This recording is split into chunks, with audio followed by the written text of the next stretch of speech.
Hello, everyone, and welcome to another episode of The Proper Take.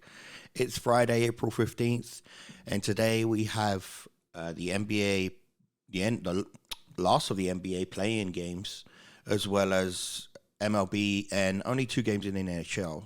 But we're going to be giving them a run-through and then finishing on what we really like with them. So why don't we start with the two games in the NBA? So first game up is going to be the Hawks versus the Cavs. Jarrett Allen is back in the lineup, which is huge for the Cavs. Bogdanovich is a game time decision, and John Collins is out for the Hawks for the noticeable missing players there. Cavs did go from plus 2.5 to plus 1.5 overnight, so I'm assuming that Jarrett Allen healthy was the one that changed that slightly. Going to be a tough game. It's in Cleveland. Cavs have lost their last three to the Hawks. This is really obviously the one they need to win. I'm honestly probably not going to touch this game. If I was forced to, I'd probably take the Cavs, but I don't think I'm going to touch it. And then we got the Pelicans and the Clippers. Noticeable news overnight. Paul George has fallen into the health and safety protocol, which I'd assume means he has COVID because they no longer do the tests anymore unless they need to. So Paul George out of that one. So Clippers fell from -4 to a pick'em pretty much in this one, which is quite a big jump. I mean, I know Paul George is a fantastic player, but they've been playing without him for the majority of the season. So it's not like they don't know how to play without him in their lineup. So I think that is a big jump. I would probably take Clippers. I'm not sure if this is going to be one of my top picks, but I would probably take Clippers to beat the Pelicans in that one. We'll move to the NHL where there's only two games. The Canadians are playing at home against the Islanders. Big news for the Canadians. Carey Price is back in goal after about a year out, or 9 months, I believe. So this is big news for them to get their goalie back, if not for this season, but at least get him healthy into next season. So they are actually underdogs, though, still, obviously, because they're bottom of the conference, but neither team has anything to play for. Islanders can't make the playoffs, so interesting one in that one. And then you've got the Jets at the Panthers. Panthers are clear runaway winners of the conference. Don't see them giving that lead up now. The Jets are still tentatively fighting for a position in the Western Conference playoffs. Not sure if they'll get it, but they've still got a chance. They'll need a win today to do that. Let's move on to baseball. Well, we got two games going on right now. The Mets are playing the Diamondbacks. They're currently up 3-0 as we're talking. And then you've got the Twins versus the Red Sox in Boston. They're also up 3-0 in the second. So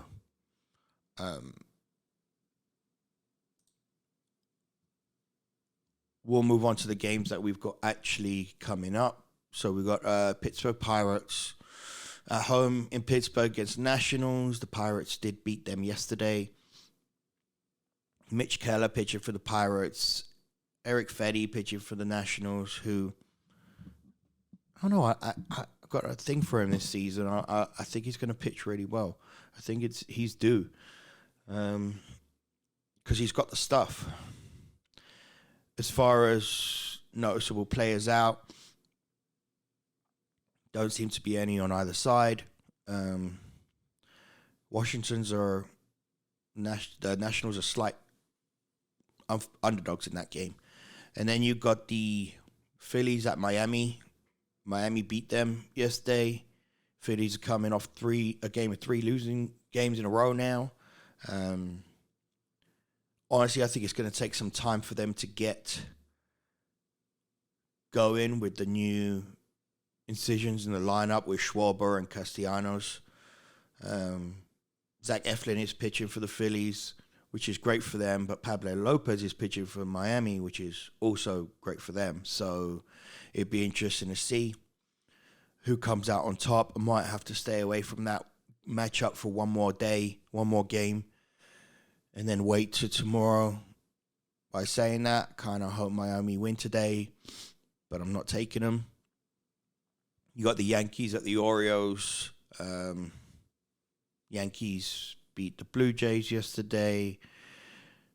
Both have not great pitchers in Montgomery for the Yankees and Jordan Lyles for the Orioles. Although Lyles should be better than, he's only had one game, so it's still early. At minus 220 for the Yankees, I wouldn't take them. Especially when they're not hitting on all cylinders as far as batters go, and then they haven't got a great pitcher to back it up. So you never know what can happen. So I wouldn't touch the Yankees there. You got the Athletics against the Blue Jays. Been a great start for the Athletics, considering they lost quite a few players. I was not expecting them to start this well. Not just because they've got a 4-3 record, but it's the teams they beat. They did well against the Rays in Tampa in the last series. This is the first series against the Blue Jays. I believe this is Toronto's first home games. Again, both lineups seem to be pretty solid. Jeffries is pitching for the A's. He had a great opening game. Ross Stripling is pitching for the Blue Jays. He had a terrible opening game. Blue Jays are minus 190. Far too big of a spread for me. With Stripling pitching, so I won't be touching that, but I won't be taking the A's either. And then you got the Tampa Bay Rays against the White Sox. Rasmussen pitching for the Rays and Dylan Cease pitching for the White Sox. I got a feeling that Rays have to give this year. They've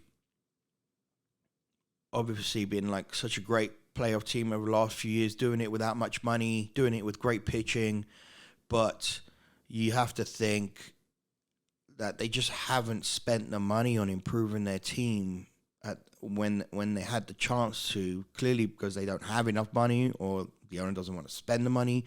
Whatever reason it is it's been right there for them and they just haven't pushed. And something's got to give sometime. They can't keep relying on their resources. So I think this is the year for them to do it.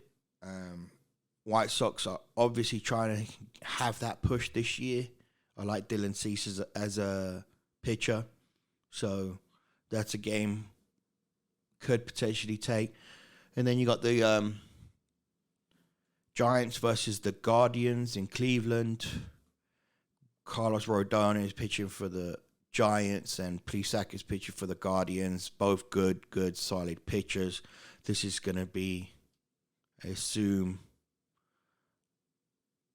a low-scoring game, but at 7.5, I wouldn't touch the under-over on that.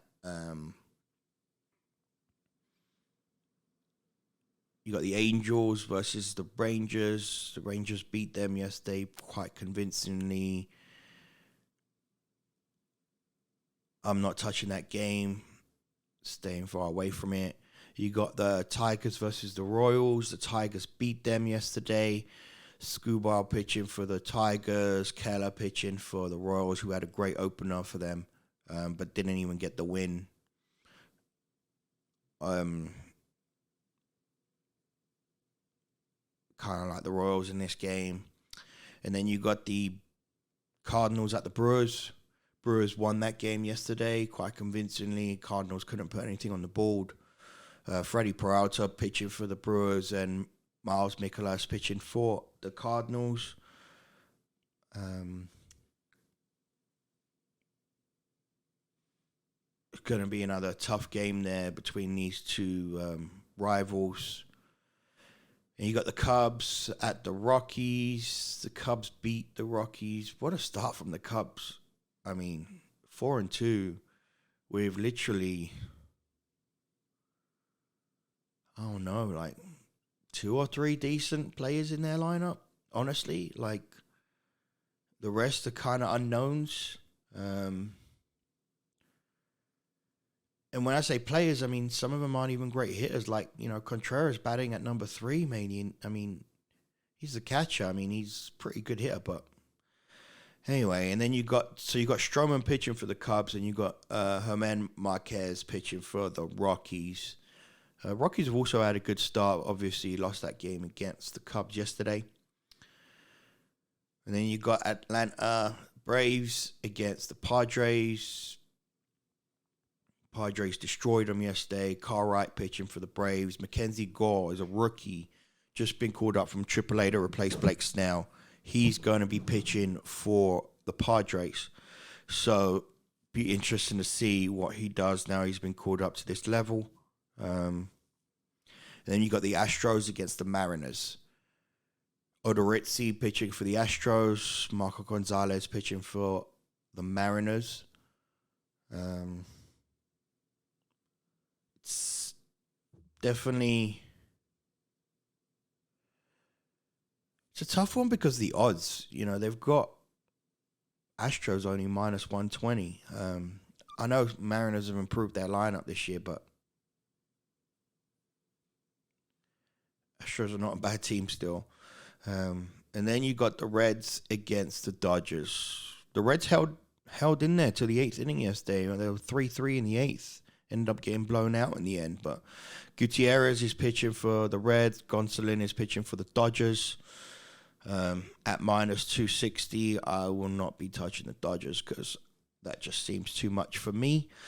Okay, well, let's get on with our picks and see what we could come up with today. Obviously, we went 2-0 yesterday.